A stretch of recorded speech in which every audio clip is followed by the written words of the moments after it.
All right, it's time for me to tie up my bush beans.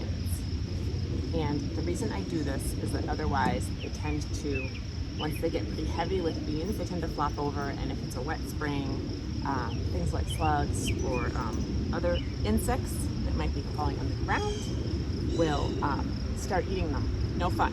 It also makes it a lot easier to harvest them when they remain upright like this. So I've got, these are some ripped down spare pieces of 2x4s that we've had. And I am just gonna go ahead and pound them in. Actually, I probably don't even need to pound that in. See how easily that went in? I've got a couple of different lengths. I'd like them to be at least a couple of feet high because these top out at about 2 feet. And I'll do it on both sides. And then I'm gonna put some screws in, and the screws will be for the string so that it doesn't slip down. So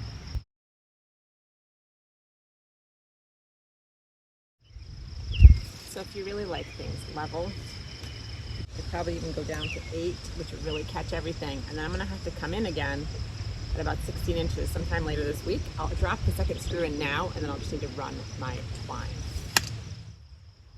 I've decided to switch out to smaller screws so they don't stick in the back, because there's a good chance the kids are gonna be harvesting these with me.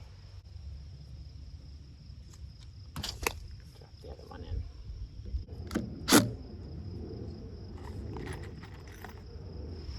All right, so now my final step is wrapping it around. And because I've got these screws. Dad, I'm ready to catch this. Dad's not here. He's inside with the strawberries.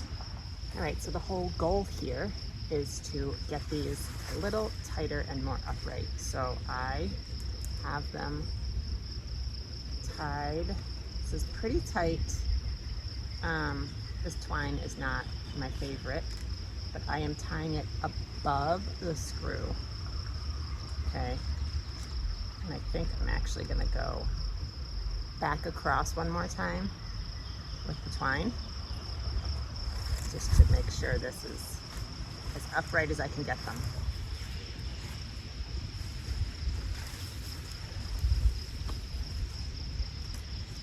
So you can either start by tying a square knot at the screw, which is what I'm doing this time, and then going back and forth, or loop it once, tie it, and then come back. However works for you. So I'm tying a knot here on the screw as my anchor.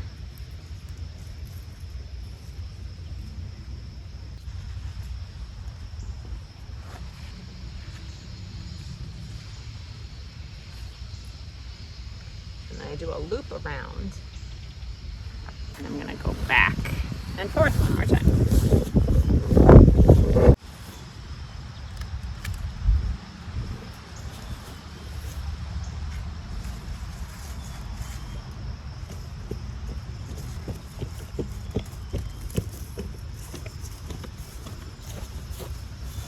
So can I use it now? Yep, I'm all done.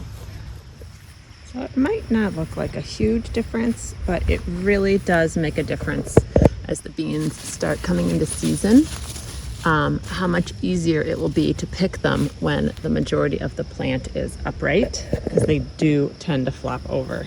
It's gonna make it easier for me to harvest the last of these radishes that are implanted too. You can see how much shade they're in now. And so I will come back later this week when they get up to that height. They're definitely not there yet. These guys will get there fastest. I'll come back in and do the same process one more time, and then that'll be it for these beans.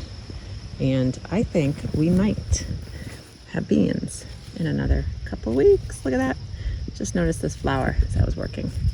These guys have a ton of flowers that are about to open. And these ones look like they'll have flowers this week too. So pretty exciting. So this is a great way. I think it's lovely. It saves space. I mean, the other alternative for beans would be to plant them like I did up in the tomato bed, which is to plant them horizontally along the edge of your raised bed and let the front of the raised bed be not even its support, let them cascade down like flowers would out of a bed. So you literally let them fall over and they will grow down and the beans will hang down there and you can harvest them that way. That's another way to save space.